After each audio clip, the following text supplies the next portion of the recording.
اب تو خاندان بھر میں کوئی بال بچہ فارغ نہیں بچا تھا سوائے ایک نگینہ کے۔ نگینہ حسن و خوبصورتی میں اپنی مثال آپ تھی تو ذہانت میں بھی لاجواب۔ ڈریسنگ سینس کمال کا تھا اور اس پر اس کا پہننے اڑنے کا ڈھنگ، وہ سراپا حسن تھی۔ گھنے سلکی بال جو کبھی لمبائی میں بھی سب کو پیچھے چھوڑے ہوئے تھے، اب سنبھالنے کی جھنجھٹ سے الجھ الجھ کے فقط شانوں سے کچھ نیچے ہی آتے تھے۔ ماڈرن ہیئر سٹائل کے ساتھ صبح صبح تیار ہو کے خوشبوؤں میں بسی جب وہ لان سے نکل کر اپنی گاڑی کی طرف جاتی تو ساتھ ساتھ بنے رشتہ داروں کے بڑے بڑے بنگلوں سے کبھی ٹیرس کبھی بیلکنی سے جھانکتا کوئی بھی شخص ایک بار نظر ڈال کے رکتا ضرور تھا۔ یوں لگتا تھا ہر موسم بس اسی کے لیے ہے، ہر ادا اس پر جچتی تھی، ہر لباس کی قیمت اس پر سچ کے بڑھ جایا کرتی تھی۔ کتنے ہی بچے جو اب لڑکپن کی طرف جا رہے تھے قسم کھانے کو تیار تھے کہ انہوں نے پیدائش کے بعد سے اب تک نگینہ کو جوں کا توں ہی دیکھا تھا۔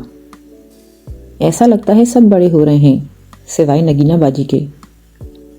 یہ بھی اتفاق تھا کہ وہ خاندان کی لڑکیوں میں سب سے بڑی تھی، اس حساب سے ہمیشہ اسے اہمیت ملی اور اس نے خود کو اس اہمیت کا حقدار بھی ثابت کیا۔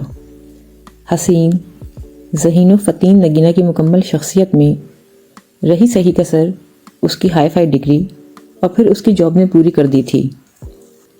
اوہ، لیکچرر نہیں پروفیسر، اور وہ بھی کالج نہیں یونیورسٹی کی۔ واو، اس کا اپنا ہی ایک چارم تھا، ایک پرسنالٹی تھی۔ اس کی اپنی ایک ہی بہن تھی جو اس کی اکلوتی دوست بھی تھی۔ یہ کہا جائے تو غلط نہ ہوگا کہ نگینہ نے اگر کبھی اپنے دل کی بات کسی سے کی تھی تو وہ شبینہ ہی تھی، اس کی چھوٹی بہن۔ ایک قطار میں برابر کھڑے طویل بنگلوں میں ایک قدر مشترک یہ تھی کہ سب اپنے پچھلے احاطوں میں دروازوں کے ذریعے ایک دوسرے سے جڑے ہوئے تھے۔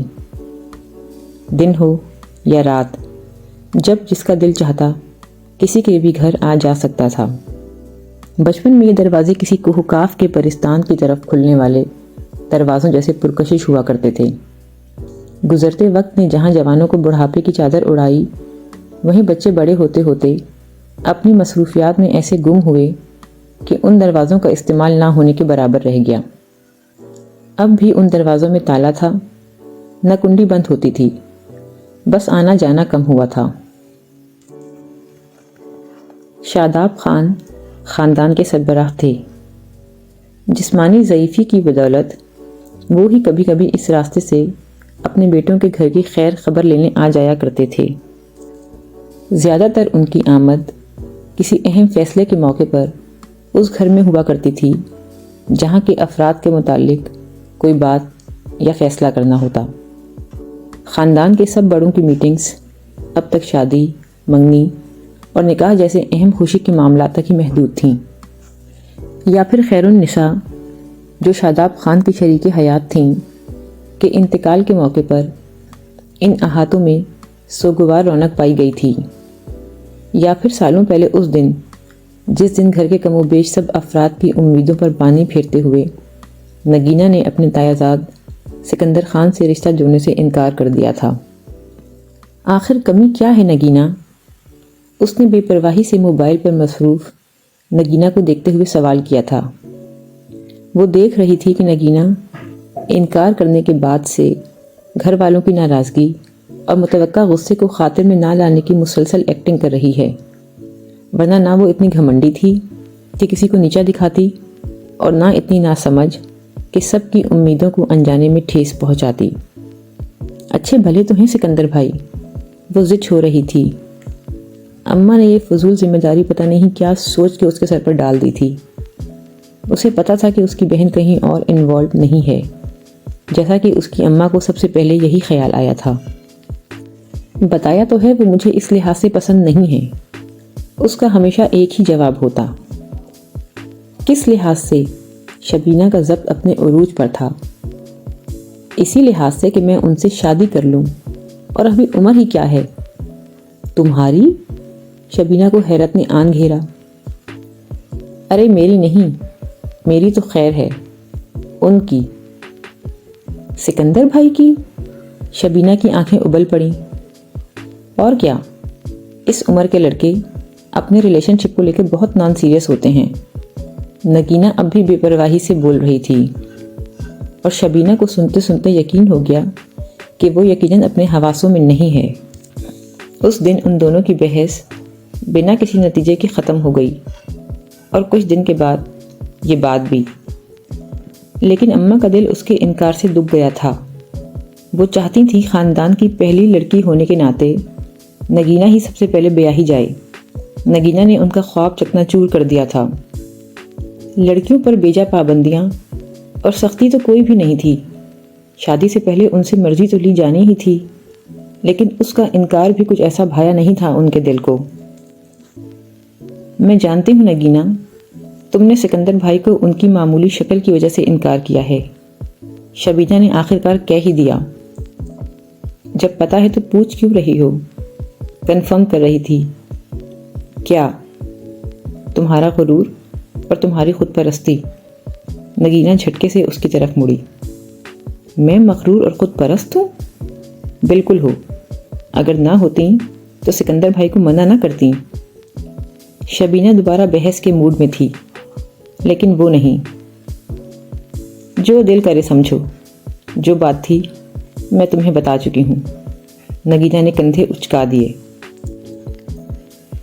ادھر خاندان کی آخری لڑکی کی بات طے ہوئی، ادھر اماں کو پنکھے لگ گئے۔ اب وہ اکثر اٹھتے بیٹھتے نگینہ کے سامنے اس کا گھر بس جانے کی خواہش کا اظہار کیا کرتی تھیں۔ وہ کبھی مسکرا دیتی، کبھی ان سے لاڈ کرنے لگ جاتی۔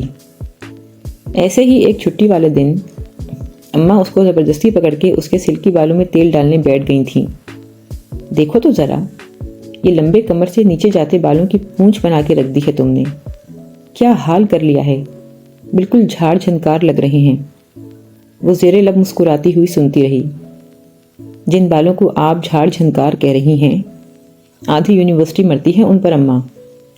اے چل رہن دے، ان کو کیا پتا کہ اچھے بال کیسے ہوتے ہیں۔ اماں کی انگلیاں برق رفتاری سے اس کے سر میں چل رہی تھیں۔ ساتھ ہی ان کا ہمیشہ کا لیکچر اسٹارٹ ہو چکا تھا، جو وہ آنکھیں مودے سنتی جا رہی تھی۔ اماں اسے شادی کے فوائد اور اپنی فکریں گنوا رہی تھیں۔ اس پر غنودگی سی طاری ہونے لگی۔ جیون ساتھی کی محبت بڑی ڈھارس ہوتی ہے۔ ہمارا کیا ہے، آج مرے کل دوسرا دن، ہمارے بعد کون ایسے لاڈ اٹھائے گا تمہارے؟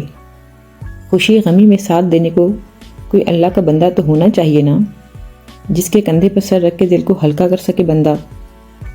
موندی ہوئی آنکھوں کے پردے کے پیچھے نیم خوابیدہ ذہن میں اماں کی باتیں ایک لوری کی طرح گونجنے لگی تھیں۔ ہلکے ہلکے ہلتا ہوا سر، سرور میں ڈوبا ہوا ذہن، بند آنکھوں کے پیچھے انجانے منظر ادھیڑ رہا تھا۔ کوئی دور بہت دور سے آواز دیتا ہوا آ رہا تھا۔ غالباً یہ شبینہ کی آواز تھی۔ وہ دروازے تک آ چکی تھی۔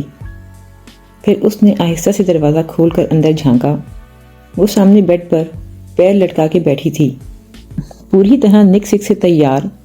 چند گھنٹے پہلے کی تیاری میں ذرا برابر بھی فرق نہیں پڑا تھا، سوائے اس چہرے کے جس کے تاثرات ناقابل فہم تھے، حد درجہ سنجیدہ اور کسی حد تک غضبناک بھی۔ کیا ہوا، تم یہاں آ کے کیوں بیٹھ گئیں؟ سب کے ساتھ کھانا بھی نہیں کھایا؟ اب تو کھا لو، بڑے ابا بلا رہے ہیں تمہیں۔ نگینہ کے انداز پرتشویش ہونے کے باوجود اس نے خود سے کچھ پوچھا نہ کریدا۔ وہ اس کی بہن تھی، جانتی تھی کہ وقت ہوگا تو وہ خود ہی بتا دے گی، ورنہ کبھی نہیں بتائے گی۔ نگینہ نے گہری سانس لے کر خود کو پرسکون کیا۔ آ رہی ہوں چینج کر کے۔ ٹھیک ہے، لیکن جلدی آنا، میں بھی جا رہی ہوں نیچے۔ شبینہ، نگینہ سے یہ کہتی ہوئی کمرے سے باہر نکل گئی۔ نگینہ سر ہلا کے اٹھی۔ شبینہ ابھی دروازے تک پہنچی ہی تھی جب اس نے نگینہ کی پکار سنی۔ سکندر کو ریجیکٹ کرنے کا میرا فیصلہ بالکل ٹھیک تھا۔ شبینہ وہیں کھڑی کی کھڑی رہ گئی۔ جبکہ نگینہ نے خود کو باتھ روم میں بند کر لیا۔ شبینہ الجھی ہوئی سوچے لیے جانے کب تک وہیں دروازے پر کھڑی رہی تھی۔ یہ وہ رات تھی جب گھر میں اس کی کالج میں کامیابی کی خوشی میں فنکشن رکھا گیا تھا۔ پتہ نہیں کیوں آج اس وقت وہ بھولی بسری بات اسے یاد آ گئی تھی، یا شاید وہ رات اور وہ بات اسے کبھی بھولی ہی نہیں تھی۔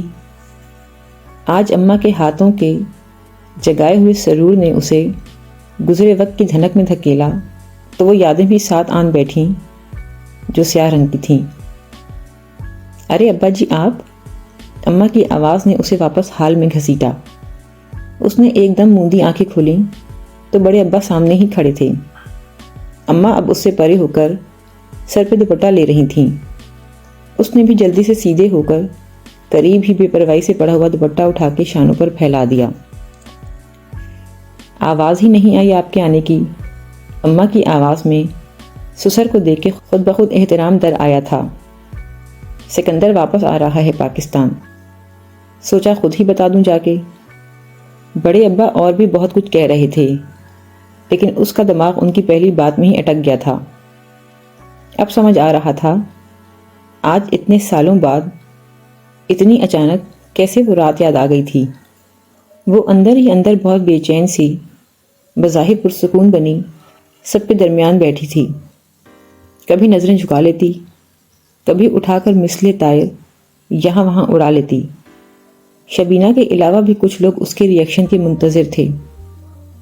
برسوں پہلے جب اس کی شادی کی بات چلی تھی، اس رات کچھ ہوا تو تھا، کوئی بدمزگی، کوئی کھٹ پٹ، لیکن نگینہ نے کبھی اس بارے میں اپنے لب نہیں کھولے تھے، اور اس کی بے پرواہی میں چھپی محتاط وارننگ سے سبھی واقف تھے۔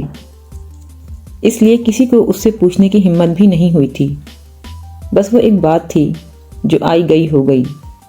اس کے کچھ عرصے بعد ہی سکندر باہر چلا گیا تھا، اور یہ سب کچھ قصہ پارینہ بن گیا۔ اب سکندر کی واپسی کے ساتھ ہی تقریباً سبھی لوگوں کو اگر وہ بات یاد آئی تھی تو اس کے ساتھ ہی شبینہ کو اس رات نگینہ کا الجھا ہوا انداز بھی یاد آ گیا تھا۔ شبینہ جو اب خود بھی تائی اماں کے گھر کی بہو تھی اور سکندر سے چھوٹے ہمایوں کی بیوی تھی۔ بدلتے وقت اور رشتوں نے اس واقعے پر گرد ڈالی تو اس نے بھی دوبارہ کبھی نہیں کوریدا۔ آج سب لوگوں کے ساتھ وہ بھی تائی ابا کے گھر بظاہر سکندر کے انتظار میں اس کو ویلکم کہنے کے لیے ہی بیٹھی تھی، لیکن شبینہ جانتی تھی کہ اماں نے اسے کس طرح مجبور کیا ہوگا۔ وہ خود بھی معاملہ فہم تھی، اگر ابھی نہ آتی تو پھر سب کے ہاتھ ایک ٹاپک لگ جانا تھا۔ نگینہ ویسے بھی اس عمر میں کنواری ہو کر اکثر ہی گفتگو کا موضوع بن جایا کرتی تھی۔ کزنز کے رشک و حسد اور بزرگوں کی اس معاملے میں ناگواریت نے اس کا ہمیشہ پیچھا کیا تھا۔ وہ خود بھی نہیں چاہتی تھی کہ اس کی غیر موجودگی کے بارے میں دوبارہ باتیں بنائی جائیں، اس لیے وہ اسی طرح سکندر کو خوش آمدید کرنے کے لیے وہاں موجود تھی جس طرح خاندان کے باقی لوگ۔ گویا ان سب میں اور سکندر میں اس کے نزدیک کوئی فرق نہیں تھا، لیکن حقیقت کیا تھی یہ وہ خود ہی جانتی تھی، یا پھر شاید سکندر بھی۔ سکندر کی آمد خاندان بھر کے لیے خوشی کا باعث تھی، اسی لیے تائی امی نے سب خاندان والوں کی ایک بڑی دعوت کرنے کا ارادہ کیا تھا۔ اپنے گھر کے علاوہ دور پرے کے سبھی رشتہ دار مدعو تھے۔ جس دن سے نگینہ نے اس دعوت کے بارے میں سنا تھا وہ ایک عجیب سی کوف میں مبتلا تھی۔ کیا بات ہے، تم کچھ ان ایزی ہو؟ کس بات پر؟ وہ بڑے انہماک سے اپنی فائلوں میں سر دے کے بیٹھی تھی کہ شبینہ کے اس اچانک استفسار پر چونک سی گئی۔ تائی امی کی دعوت کی بات کر رہی ہوں۔ تمہیں کیوں لگا کہ میں ان ایزی ہوں؟ تمہاری جھنجھلاہٹ سے؟ پہلے کبھی تم نے اپنے کام کو یوں الجھ الجھ کے نپٹایا جو نہیں؟ نگینہ کچھ لمحوں تک ساکت ہو کے اسے دیکھتی رہی۔ وہ دل ہی دل میں شبینہ کی گہری نگاہوں کی مترف ہو رہی تھی۔ نہیں یار، ایک بات کرنی ہے اماں سے۔ اب کی بار نگینہ نے اسے چونکا دیا تھا۔ اماں سے ایک بات؟ یقیناً کوئی خاص بات ہی ہوگی، پہلے مجھے بتا دو۔ اس نے کچھ اس طرح دیتے گھما کر نگینہ سے بات کی کہ نگینہ کی ہنسی ہی چھوٹ گئی۔ جی نہیں، اماں سے کرنی ہے، تم سے نہیں۔ اگر تم سے کرنی ہوتی تو اماں کا نام کیوں لیتی؟ اس کی بات ٹھیک تھی۔ شبینہ جانتی تھی کہ اب وہ نہیں بتائے گی، پھر بھی اپنے طور پر اس نے اندھیرے میں تیر چلانے کی کوشش کی تھی۔ کیا سکندر بھائی کے بارے میں کوئی بات ہے؟ واٹ؟ سکندر؟ وہ یہاں کہاں سے آ گیا؟ اور میں کیوں کروں گی اس کے بارے میں کوئی بات؟ ہنستی ہوئی نگینہ کے تاثرات اس تیزی سے بدلے کہ شبینہ کی مسکراہٹ بھی لبوں پر ایک دم سے غائب ہو گئی۔ کیا دنیا میں وہ آخری شخص رہ گیا ہے جو میں اس کے بارے میں بات کروں، اور وہ بھی اماں سے؟ شبینہ نے کچھ کہنے کے لیے منہ کھولا لیکن کہہ نہیں سکی کیونکہ نگینہ اب بھی کچھ بول رہی تھی۔ وہ اپنی کرسی سے اٹھ کے وارڈروب کی طرف جا رہی تھی لیکن مسلسل بولتے ہوئے، پتہ نہیں کیا سوچ کے تم نے یہ بات کی ہے، نام مت لینا آئندہ اس کا میرے سامنے، میں اس کا نام بھی نہیں سننا چاہتی۔ کیا سارے کام ختم ہو گئے ہیں یا میں اتنی گئی گزری ہوں؟ اس بات کا مطلب سمجھتی ہو تم؟ اماں سے سکندر کے بارے میں بات؟ اس نے وارڈروب کھول کے سلیقے سے لٹکے ہوئے کپڑے جھٹکے سے یہاں وہاں کر ڈالے۔ شبینہ جہاں کی تہاں رہ گئی۔ اس کا منہ کھلا ہوا تھا جسے بند کرنے تک کا خیال ہی نہیں آیا۔ نگینہ کا رد عمل نہ صرف حد درجے عجیب بلکہ بہت شدید بھی تھا۔ اندھیرے میں چلایا ہوا تیر نشانے پر نہ لگتے ہوئے بھی خطا نہیں ہوا تھا۔ اس کے اندر بہت سے خیال گڑمڑ ہونے لگے۔ دماغ خراب ہو گیا ہے تمہارا، سسرال والوں کی محبت میں اندھی تو نہیں ہو گئی کہیں؟ اس کی باتیں اپنا ٹریک چھوڑ رہی تھیں اور اب شبینہ کو غصہ دلانے لگی تھیں۔ میں اندھی نہیں ہوں اور نہ ہی تم اکلے کل کی مالک ہو، اپنے آپ کو سمجھتی کیا ہو؟ میں نے تو بس یوں ہی ایک بات کی ہے، اس میں اتنا اوور ریئیکٹ کرنے کی کیا ضرورت ہے؟ شبینہ بول کر ایک جھٹکے سے اٹھی، تبھی نگینہ کو اپنی غلطی کا احساس ہو گیا۔ واقعی شبینہ نے تو کچھ بھی نہیں کہا تھا، وہ اتنی آؤٹ آف کنٹرول کیوں ہو گئی تھی؟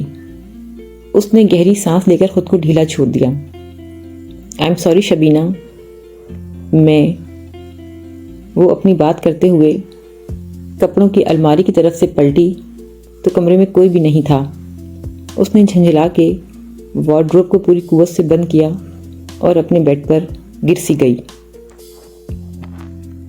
ابھی تیمہ کے گھر سے دعوت کا بلاوا نہیں آیا تھا کہ نگینہ کی سالگرہ کا دن آ گیا۔ ٹین ایج سے نکلنے کے بعد اس نے اس طرح کے چونچلے بقول خود اس کے چھوڑ رکھے تھے۔ کبھی اسٹوڈنٹس یا کولیگز کی طرف سے کوئی تحفہ مل جاتا یا اماں یا شبینہ ہی کچھ اہتمام کر لیتی، لیکن اس نے خاص طور پہ اپنا جنم دن منانا سالوں پہلے چھوڑ دیا تھا۔ اس کے خیال میں وہ اتنی میچور ہو چکی تھی کہ اب برتھ ڈے کیک کاٹ کے اور وشز وصول کر کے بچوں کی طرح خوش نہیں ہو سکتی تھی، لیکن اس بار معاملہ کچھ الگ سا ہو گیا۔ اس نے ایک دن پہلے گھر والوں کو اطلاع دی کہ وہ اس بار اپنے کولیگز کے ساتھ گھر پر پارٹی ارینج کر رہی ہے، کیونکہ اس کے کولیگز اس کی ڈاکٹریٹ مکمل ہونے اور متوقع پروموشن کی خوشی میں ٹریٹ مانگ رہے ہیں۔ اماں اور ابا کو بھلا کیا اعتراض ہو سکتا تھا؟ ابا کو پہلے سے بتا دے اماں، میرے کچھ میل کولیگز بھی آئیں گے پارٹی میں۔ گھر کا ماحول بہت اعتدال کی راہ چلتا تھا، لیکن اس نے پہلے سے بتا دینا مناسب سمجھا۔ دعوت کا سارا اہتمام اس نے اکیلے کیا۔ بے حد گنے چنے افراد، جن میں اس کی اپنی بہن شبینہ بھی شامل نہیں تھی، اس دعوت میں مدعو کیے گئے تھے۔ شام کو جب وہ تیار ہو کر اپنے کمرے سے باہر نکلی تو اماں کی آنکھیں اس کے حسن جہاں خیز کے آگے چندھیا سی گئیں۔ اپنی ساڑی سے میچ کرتے بالوں کو اس نے تازہ تازہ ڈائی کروایا تھا۔ بے حد خوبصورتی اور نفاست سے کاپر کلر کا شام کی مناسبت سے میک اپ اور نفیس جیولری نے اس کی شخصیت کو ایسا سحر عطا کیا کہ جو ایک بار دیکھ لیتا کہیں اور نگاہ ڈالنے کے قابل نہیں رہتا۔ اماں دل ہی دل میں کئی بار اس کی نظر اتار چکی تھیں۔ شبینہ خود کو انوائٹ نہ کرنے پر ناراض تھی، اس نے اس طرف رخ ہی نہیں کیا تھا، اور نہ ہی نگینہ نے ایک بار بھی اس کا ذکر کیا۔ مہمانوں کے آنے سے پہلے وہ پوری طرح نک سک سے تیار تھی، چونکہ آس پاس کے گھروں میں بھی سب کو پتہ ہی تھا کہ آج یہاں دعوت ہے، اور کوئی بہت ہی خاص قسم کی دعوت ہے جس میں کسی کو شامل کرنا تو دور کی بات، کسی سے ذکر کرنا بھی مناسب خیال نہیں کیا گیا۔ اس لیے کچھ خطبت تو سب کو ہی تھی، خاص طور پر شبینہ کو۔ وہ ہر تھوڑی دیر کے بعد بیلکنی سے جھانکتی جب بھی باہر کسی گاڑی کی ہیڈ لائٹ چمکتیں۔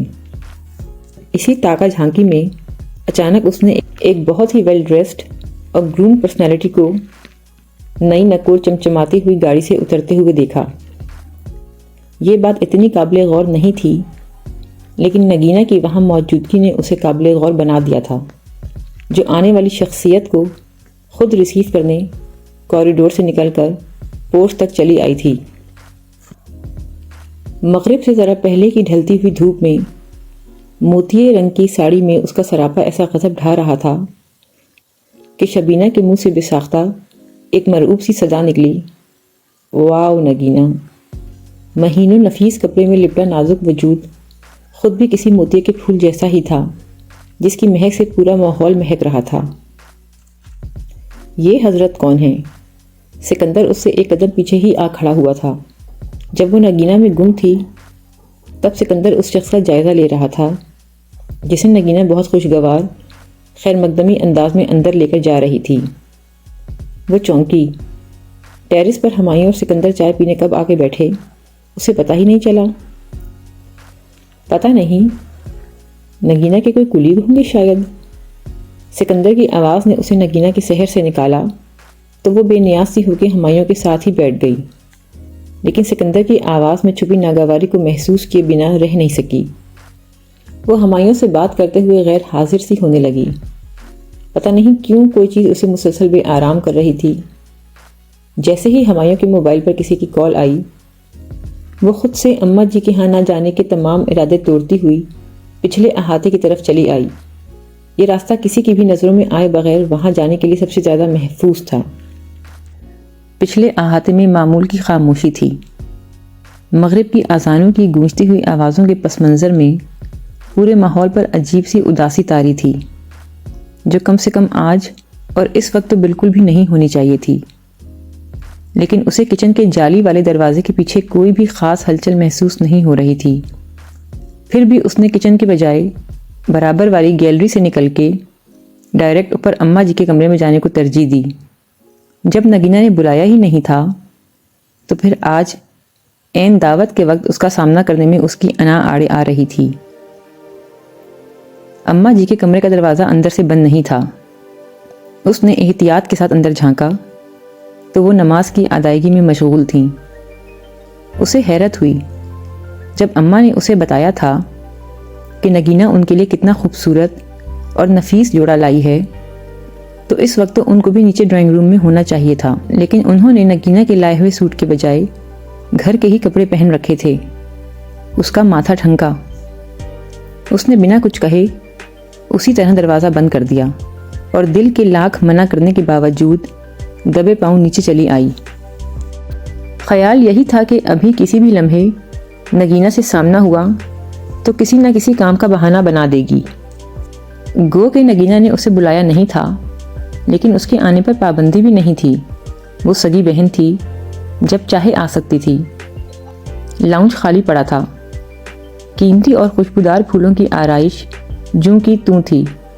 لگتا ہی نہیں تھا کہ یہاں سے کوئی گزرا بھی ہے۔ دفعتاً اسے ایک عجیب گہری خاموشی پورے گھر پر چھائی ہوئی محسوس ہوئی۔ اسے لگا وہ بیکار میں اتنی احتیاط کر رہی ہے۔ شاید اس وقت گھر میں اماں جی کے علاوہ کوئی بھی موجود نہیں ہے۔ یہ خیال ایک برقی رو کی مانند اس کے دماغ میں دوڑ گیا۔ اس نے تیزی سے یہاں وہاں کا جائزہ لے کے ڈرائنگ روم میں جھانکا۔ وسیع و آراستہ ڈرائنگ روم بھائیں بھائیں کر رہا تھا۔ ہیں؟ کہاں چلے گئے سب لوگ؟ ابھی تو آئے تھے۔ دھیمی آواز میں خود کلامی کرتے ہوئے وہ ایڑیوں کے بل گھومی اور کچن کے دروازے تک آئی، لیکن دہلیز پہ قدم رکھتے ہی اس پر حیرتوں کا پہاڑ ٹوٹ پڑا۔ نگینہ کا آرڈر شدہ کیک فرش کی زینت بنا گرد میں لتھڑا ہوا پڑا تھا۔ اس کی آنکھیں پھٹنے والی ہو گئیں۔ اپنی پشت پر آہٹ محسوس کر کے وہ جھٹکا کھا کے مڑی۔ سکینہ، یہ کیا ہوا؟ نگینہ کا برتھ ڈے کیک برباد ہو گیا؟ نیچے کیسے گر گیا؟ پتہ نہیں باجی، میں نے خود بھی نہیں دیکھا۔ ملازمہ کی آواز میں سادگی اور انجانا پن تھا۔ وہ پھر ساکھ تھوڑ کے سکینہ کا چہرہ پڑھنے لگی۔ نگینہ اور اس کے گیسٹ وغیرہ وہ سب کہاں ہیں؟ نگین باجی سب کو لے کر چلی گئیں۔ سکینہ اب زمین پر اوندھے پڑے ہوئے کیک کی باقیات اٹھا رہی تھی، جبکہ اس کی بات نے شبینہ کے حواس بوکھلا دیے تھے۔ کہاں چلی گئیں بھائی؟ پتہ نہیں باجی، کہہ رہی تھیں ہم لوگ کھانا باہر ہی کھائیں گے۔ شبینہ کے دل و دماغ میں سوالیہ نشانوں کی گتھیاں پڑنے لگیں۔ دوسرے دن صبح ہی صبح سب گھروں میں رات کی پارٹی کا انچھوا کھانا پہنچ چکا تھا۔ شبینہ بہن سے بات نہیں کر سکی، کیونکہ جب تک وہ ناشتے سے فارغ ہوئی نگینہ یونیورسٹی جا چکی تھی، اور اس کے فوراً بعد ہی تائی امی نے اپنی دعوت کا شور مچا دیا۔ دعوت تو ان کو کرنی ہی تھی، لیکن برابر سے آئے ہوئے پرتکلف کھانے کو دیکھ کر ان کا جذبہ زور پکڑ گیا۔ اس میں کہیں نہ کہیں اس اندیکھی جلن کا بھی ہاتھ تھا جو وہ دل ہی دل میں نگینہ سے محسوس کرنے لگی تھیں۔ حالانکہ انہوں نے کبھی کسی سے کہا کچھ بھی نہیں تھا، لیکن شبینہ ان کی بہو تھی اور نگینہ کی سگی بہن بھی۔ وہ نگینہ سے ان کی چڑ کو ان کے لہجے میں بھی محسوس کر سکتی تھی، جیسے دیورانی کے گھر سے آئے ہوئے بے حد لذیذ کھانے کو انہوں نے یوں کا توں فریج میں رکھوا دیا تھا۔ دوپہر میں گھر والوں کے لیے تازہ کھانا بنوایا، کسی نے اصرار کر کے کھایا ہو تو کھایا ہو، ورنہ انہوں نے وہ سب ذائقے دار رزق ایک بے قیمت ڈھیر کی طرح ملازموں میں بٹوا دیا تھا۔ بہانہ یہ تھا کہ آج کل کے موسم میں باسی کھانا معدے کی تکلیف میں مبتلا کر سکتا ہے۔ شبینہ کو دعوت کا سن کے اپنے کپڑوں، میک اپ اور تیاری کی پڑ گئی۔ اس کے سسرال میں کافی دن کے بعد اتنی بڑی دعوت ہو رہی تھی۔ تائی امی نے قریب کے سب لوگوں کو، یہاں تک کہ اماں کو بھی خود تایا ابا کے ساتھ جا کر دعوت دی تھی۔ یہ الگ بات کہ واپسی پر ان کا موڈ کچھ بجھا بجھا سا تھا، شاید نگینہ کی وجہ سے ہی۔ باہر سے بھی بہت سے لوگ مدعو تھے۔ نگینہ سے بات کرنے کا خیال اگر دل میں تھا بھی تو ٹلتا ہی رہا، اور اسے اس وقت یاد آیا جب اماں وہی سوٹ پہن کے دعوت میں آئیں۔ ان کے ساتھ ساتھ ہی نگینہ سر سے پاؤں تک سیاہ لباس میں چاند کی طرح چمک رہی تھی۔ شبینہ نے دل ہی دل میں اس پر سینکڑوں بار کی طرح بے اختیار رشک کیا۔ وہ ہمیشہ موقع کی مناسبت سے اپ ٹو ڈیٹ رہتی تھی۔ دعوت ہمیشہ کی طرح شاندار رہی۔ شبینہ گھر کی اکلوتی بہو ہونے کے باوجود اس توجہ کی حقدار نہیں رہی جو آج بھی نگینہ کو مل رہی تھی۔ اس نے ان معاملات پر دل میں کبھی بہن کے لیے جیلسی محسوس نہیں کی۔ وہ اس رویے کی عادی تھی۔ رات گئے تک باری باری باہر کے سب لوگ کھانے سے فارغ ہو کے رخصت ہو گئے، اور صرف گھر والے ہی باقی بچے تو قہوے کا دور چلا۔ کزنز الگ مصروف تھے اور بچہ پارٹی الگ۔ ایسے میں نگینہ نے اماں سے واپسی کا کہا۔ انہوں نے خود بھی ابھی جانے سے منع کر دیا، بلکہ اسے بھی کچھ دیر کے لیے روکنے لگیں۔ وہ بیٹھنا نہیں چاہتی تھی، لیکن اماں کی بات کو رد بھی نہیں کرنا چاہتی تھی، اس لیے بجائے کزنز میں جانے کے انہی کے پاس بیٹھ گئی۔ شبینہ جب قہوے کے برتن رکھ کر کچن سے واپس آئی تو بزرگوں کی ٹیبل پر اس نے کچھ غیر معمولی انداز محسوس کیا۔ دور سے سب کے بے حد سنجیدہ چہرے صاف دیکھے جا سکتے تھے۔ تائی امی غصے میں دکھائی دے رہی تھیں، لیکن سب سے غیر معمولی تھی سکندر کی وہاں موجودگی، جو بڑے تاؤ کھانے والے انداز میں نگینہ کو گھور رہا تھا۔ نگینہ کچھ بول رہی تھی، بولتے ہوئے وہ اٹھ کے کھڑی ہو گئی۔ شبینہ کا دل بے اختیار دھڑک اٹھا۔ وہاں کچھ نہیں، بہت کچھ غیر معمولی تھا۔ وہ تیز تیز قدموں سے ان کے قریب پہنچی، لیکن تب تک نگینہ اپنی بات مکمل کر کے وہاں سے آگے بڑھ چکی تھی۔ سب لوگ اچانک بے حد خاموش ہو گئے تھے۔ گفتگو میں جو گرما گرمی ہوئی تھی اس کے اثرات نوجوانوں تک بھی پہنچ چکے تھے۔ کچھ دیر پہلے والے خوشگوار ماحول کی جگہ ایک گھمبیر خاموشی نے لے لی تھی۔ شبینہ نے ایک ایک کے چہرے کو جانچا، لیکن کوئی سوال کرنے کی ہمت نہ کر سکی۔ اماں اور ابا جی بڑے تھکے ہوئے انداز میں واپسی کے لیے اٹھے، اور شبینہ بت بنی ان کو دیکھتی رہی۔ کچھ بھی ہو بھائی صاحب، آج نگینہ نے جس طرح بھری محفل میں ہماری بے عزتی کی ہے، میں اس کو کبھی بھولوں گی نہیں۔ تائی اماں کی آواز رنجیدگی سے زیادہ غضب و غصے کی عکاس تھی۔ میں معافی چاہتا ہوں بھابھی، نگینہ نے جو بھی بات کی اس کے لیے میں اسے سمجھاؤں گا، وہ نادان ہے، سمجھ جائے گی۔ ابا کے بجائے اچانک چچا بول اٹھے، اگر اسے کچھ سمجھنا ہوتا تو آج سے سالوں پہلے نہ سمجھ گئی ہوتی، جب ہم نے سکندر کے لیے پہلے بات کی تھی۔ ہماری ہی مت ماری گئی تھی جو دوبارہ سوال کرنے بیٹھ گئے۔ اس عمر کی عورت اکیلی سب جگہ گھومتی پھرتی ہے، مرضی کی مالک اور خود مختار ہے۔ مجھے پہلے ہی پتا تھا اس نے ضرور کوئی نہ کوئی سیٹنگ بنا رکھی ہوگی، جب ہی تو تائی امی کی چلتی ہوئی زبان کو بریک لگ گیا۔ نگینہ جانے کب واپس پلٹ آئی تھی۔ شبینہ کے ساتھ ساتھ باقی سب کو بھی جھٹکا لگا۔ نگینہ، ابا کی آواز میں ایک واضح تنبیہ تھی جسے نگینہ نے پوری طرح رد کر دیا۔ میری کردار کشی کرنے کا آپ کو کوئی حق نہیں، اور میں یا میرے ماں باپ میرے ہر عمل کے ذمہ دار ہیں اور اس سے واقف بھی، اس لیے مجھے کسی قسم کی صفائی دینے کی کوئی ضرورت نہیں۔ نگین بیٹا، آپ جاؤ، بڑے بات کر رہے ہیں نا؟ چچا نے فوراً دخل اندازی کی۔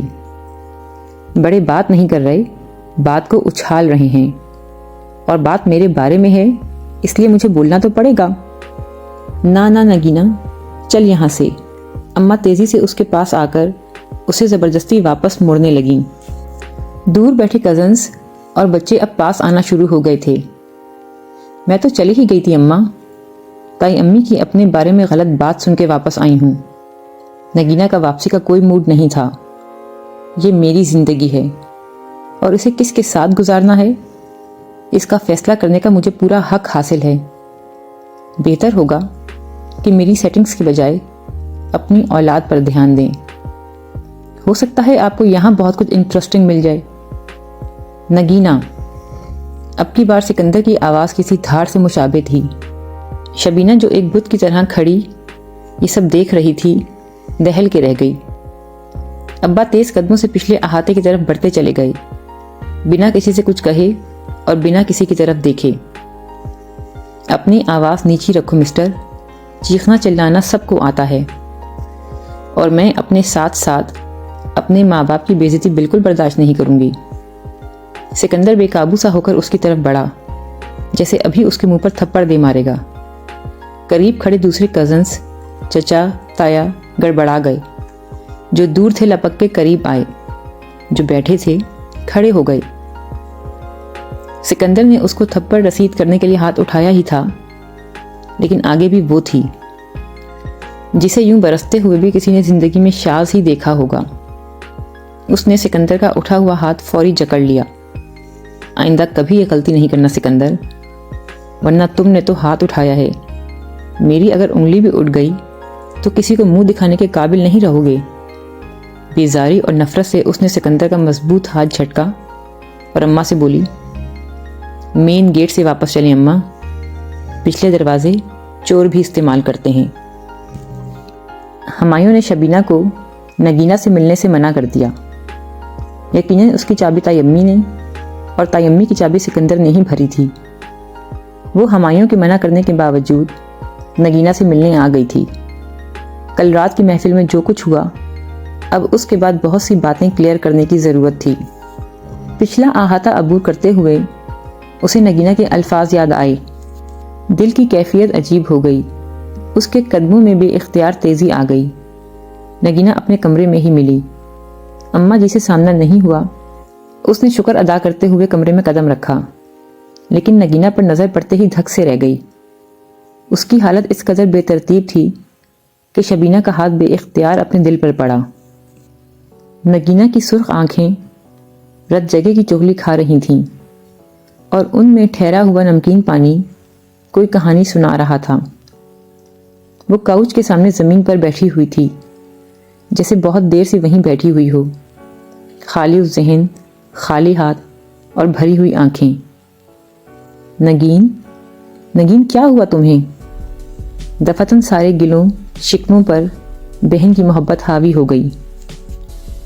نگینہ نے اسے دیکھا، پھر گہری سانس لے کے آنکھیں اور چہرے پہ یوں ہاتھ پھرنے لگی جیسے اپنے چہرے سے گزشتہ رات کے نشان مٹانا چاہتی ہو۔ ٹھیک ہو نا تم؟ وہ قریب آ کے اس کا ماتھا چھونے لگی، بال سمیٹنے لگی، اس کے دل کو دھچکا لگا تھا۔ آج سے پہلے نگینہ کو یوں ٹوٹا ہوا، تھکا ہارا کبھی دیکھا ہی نہیں تھا۔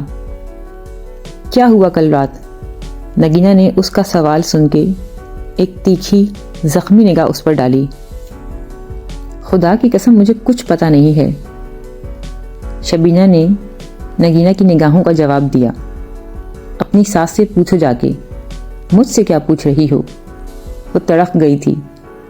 میں کسی سے نہیں پوچھنا چاہتی، مجھے صرف تم سے پوچھنا ہے۔ کیوں؟ نگینہ بے طرح چڑھ گئی۔ تاکہ مجھے میرا قصور گنوا سکو، جیسے کل تائی امی گنوا رہی تھی سب کے سامنے؟ نہیں، مجھے تم سے اس لیے پوچھنا ہے کیونکہ مجھے تمہارے سوا کسی پر یقین نہیں ہے۔ نگینہ اس کی بات پر رک کے اس کو دیکھتی رہی، پھر ٹھنڈے لہجے میں بولی، تائی امی نے کل سب کے سامنے میرے اور سکندر کے رشتے کی بات کی تھی۔ میں نے وہیں منع کر دیا اور ساتھ میں یہ بھی بتا دیا کہ میں کہیں اور انٹرسٹڈ ہوں۔ نگینہ نے بات مکمل کی۔ اوہ، لیکن نگین، تم نے ایک دیکھے بھالے گھر کے بندے کو چھوڑ کے کسی اور کو سلیکٹ کر لیا۔ کوئی اور ہماری فیملی کے بندے پر بھاری پڑ گیا؟ کیوں؟ شبینہ کا سوال جائز تھا۔ نگینہ یہ بات جانتی تھی، اس لیے اب جواب دینے کے سوا کوئی چارہ بھی نہیں تھا، کیونکہ سکندر کردار کا ہلکا ہے۔ یہ سن کے شبینہ کا منہ کھلے کا کھلا رہ گیا۔ اگر کل تائی امی سب کے سامنے میری کردار کشی نہ کرتی تو یہ سب نہ ہوتا۔ شبینہ بنا کچھ کہے اس کے برابر میں بیٹھی ہوئی تھی۔ اماں کو اس بات کا پتہ ہے؟ اماں اور ابا دونوں کو پتہ ہے۔ اور تم کو کیا پتہ ہے سکندر بھائی کے بارے میں؟ پلیز مجھ سے اب کچھ مت چھپاؤ، مجھے حقیقت معلوم ہونی چاہیے، کیونکہ ایک طرف میرے شوہر کا بھائی ہے تو دوسری طرف میری اپنی بہن۔ اگر اب بھی تم نے کچھ نہ بتایا تو میں سمجھ لوں گی کہ تم سکندر بھائی سے کل والے الزام کا بدلہ لے رہی ہو۔ سکندر کو میں نے مہناز کو چیٹ کرتے ہوئے دیکھ لیا تھا ایک بار۔ مہناز؟ کون مہناز؟ اچانک شبینہ کے ذہن میں جھماکا ہوا۔ مہناز شہناز کی بیٹی؟ ایک 14 سال کی بچی؟ شبینہ کو گھر کی پرانی ملازمہ یاد آئی جسے نوکری چھوڑ کر گئے ہوئے سالوں ہو گئے تھے۔ تمہیں یاد ہے میرے پری میڈیکل کے رزلٹ والی سیلیبریشن؟ اس رات تم مجھے کھانے کے لیے بلانے آئی تھیں جب میں سب کو چھوڑ کر اوپر آ گئی تھی۔ شبینہ سوچ میں پڑ گئی۔ اس رات پہلی بار سکندر نے میرے ساتھ بدتمیزی کی تھی، کیونکہ اس سے کچھ ہی دن پہلے میں نے اس کے پروپوزل کو ریجیکٹ کر دیا تھا۔ سٹارٹنگ میں وہ جانتا نہیں تھا کہ مجھے اس کی حرکتوں کا پتہ ہے جو وہ مہناز کے ساتھ کر رہا ہے، لیکن جب میں نے اسے ریجیکٹ کیا تو اس نے مجھ سے ڈائریکٹ وجہ پوچھی۔ پھر شبینہ کی آواز سرگوشی سے زیادہ بلند نہیں تھی۔ پھر میں نے اسے بتا دیا کہ میں اسے بھروسے کے قابل نہیں سمجھتی۔ نگینہ نے کندھے اچکائے۔ تبھی سے وہ میرے پیچھے لگا رہا۔ میں سمجھتی تھی کہ وہ مجھے پسند کرتا ہے، اسی لیے میرا پروپوزل دیا، لیکن اس کے لبوں پر ایک طنزیہ مسکراہٹ پھیل گئی۔ وہ تو صرف مجھے چپ کرانا چاہتا تھا ہمیشہ کے لیے۔ جب اس کے منہ سے اس رات یہ بات نکلی تو مجھے یقین ہو گیا کہ میں نے سکندر کو ریجیکٹ کر کے کتنا ٹھیک کیا ہے۔ اس بات کے بعد اس نے مجھ سے بہت دفعہ بدتمیزی کرنے کی کوشش کی، مجھے ڈرایا، دھمکایا۔ وہ ایک بار پھر رک کر 10 غضب میں پڑ گئی۔ پتہ نہیں اس کا اور مہناز کا ریلیشن کہاں تک چلا گیا تھا کہ اسے مہناز کو نوکری سے فارغ کروا کے خود باہر بھاگنا پڑا۔ شبینہ نے منہ پر ہاتھ ہی رکھ لیا۔ اس کی نظروں کے سامنے سب گتھیاں ریشم کے دھاگوں کی مانند کھل رہی تھیں۔ میں سب سمجھ رہی تھی شبینہ، میں سب سمجھتی تھی، لیکن میرا اس سے کوئی لینا دینا نہیں تھا تو میں کیوں اسے قبول کرتی؟ لیکن اسے پتہ نہیں کیا خوف تھا کہ اب اتنے سالوں بعد آ کے بھی وہ میرے پیچھے پڑ گیا۔ ہو سکتا ہے اس بار وہ واقعی صحیح نیت سے مجھے اپنانا چاہتا ہو، لیکن وہ میرے لیے قابل قبول نہیں تھا، کبھی بھی نہیں۔ مجھے اس کے واپس آنے سے کوئی فرق نہیں پڑنے والا تھا۔ میری اپنی زندگی ہے اور مجھے اس کو کس کے ساتھ گزارنا ہے اس کا فیصلہ مجھے ہی کرنا تھا، اور میں نے فیصلہ کر لیا تھا۔ میں نے تم سے کہا تھا نا کہ مجھے اماں سے ایک ضروری بات کرنی ہے۔ اس نے بات کرتے ہوئے شبینہ کو تائیدی انداز میں دیکھا۔ شبینہ کا سر بے اختیار اسبات میں ہل گیا۔ وہ یہی بات تھی، میں پروفیسر شجاع کو اماں سے ملوانا چاہتی تھی، اسی لیے میں نے برتھ ڈے پارٹی کا بہانہ بنا کے دوسرے کولیگز کے ساتھ ان کو گھر بلایا تھا، لیکن اس سکندر کے بچے نے سب کچھ غارت کر دیا۔ وہ دوبارہ میرے پاس آیا اور مجھ سے بدتمیزی کرنے کی کوشش کی۔ اس ذلیل نے ہاتھ مار کے کیک زمین پر گرا دیا اور دھمکی دی کہ اگر میں نے اس کی بات نہیں مانی تو اچھا نہیں ہوگا۔ شبینہ کا سر جھک گیا۔ اسے پتہ نہیں کیوں اپنی بہن سے شرمندگی ہو رہی تھی۔ تائی امی نے بھی اسی لیے بھری محفل میں اچانک بات کی تھی کہ شاید میں پریشر میں آ کے چپ ہو جاؤں، لیکن پروفیسر شجاع کے بارے میں اماں اور ابا کو سب کچھ پہلے ہی بتا چکی تھی، اسی لیے میں نے پورے اعتماد سے وہیں انکار کر دیا۔ شجاع کو میں سالوں سے جانتی ہوں، ان کی ریپوٹیشن سے واقف ہوں۔ بھلے ان کی ایج مجھ سے کہیں زیادہ ہے، لیکن میں خود بھی تو بچی نہیں ہوں۔ ان کا ایک بیٹا میرا اسٹوڈنٹ رہ چکا ہے۔ میرے سامنے ان کی عادات، نیچر، ان کا پاسٹ اور پریزنٹ کھلی کتاب کی طرح ہے۔ وہ سکندر سے بہت درجے بہتر ہیں۔ سکندر کے کریکٹر کے بارے میں تو میں کیا، اس کی اپنی ماں بھی گارنٹی نہیں دے سکتی، اور میرے لیے سب سے امپورٹنٹ چیز کردار ہے۔ کولیگز ہونے کے باوجود شجاع نے کبھی مجھ سے کوئی ایسی ویسی بات نہیں کی۔ ان کا پروپوزل بھی ان کی بیٹی نے ہی میرے سامنے رکھا تھا، اسی لیے جب تائی امی نے میری کردار کشی کی تو میں چپ نہیں رہ سکی۔ وہ یوں تھک کے خاموش ہوئی جیسے سب کچھ کہہ ڈالا ہو۔ معلوم نہیں کتنے دن یا کتنے سالوں سے اس کے اندر یہ سب باتیں جمع تھیں۔ اگر سکندر بھائی کے بارے میں تمہیں اتنا کچھ پتا تھا تو تم نے پہلے ہی دن سب کچھ بتا کیوں نہیں دیا؟ کیوں خود پر جھیلتی رہی سب کچھ؟ کیونکہ شبینہ، جو سکندر نے کیا وہ اس کا عمل تھا، اور میں نے اتنے عرصے اگر اس کی ایک غلط حرکت کو جانتے بوجھتے چھپائے رکھا تو یہ میرا عمل تھا۔ میں نہیں چاہتی تھی کہ اس کی رسوائی کا سبب اس کے کرتوت کے بجائے میں بن جاؤں۔ اسے خوف ہوگا کہ کہیں میں سب کے سامنے کچھ بول نہ دوں، لیکن میرا ایسا کوئی ارادہ نہیں تھا۔ جب اللہ نے اس کی پردہ پوشی کی تھی تو میں کیوں سب میں ڈھول پیٹتی؟ وہ اس کا کردار تھا، یہ میرا کردار ہے۔ میں ایسے شخص کو معاف تو کر سکتی ہوں، لیکن اپنی زندگی کا ساتھی کبھی بھی نہیں بنا سکتی۔ کیا اب بھی تم مجھے ہی غلط سمجھو گی؟ شبینہ کے پاس کہنے کو کچھ بھی نہیں بچا تھا، اور وہ چپ چاپ بنا کچھ کہے نگینہ کو دیکھتی ہی چلی گئی۔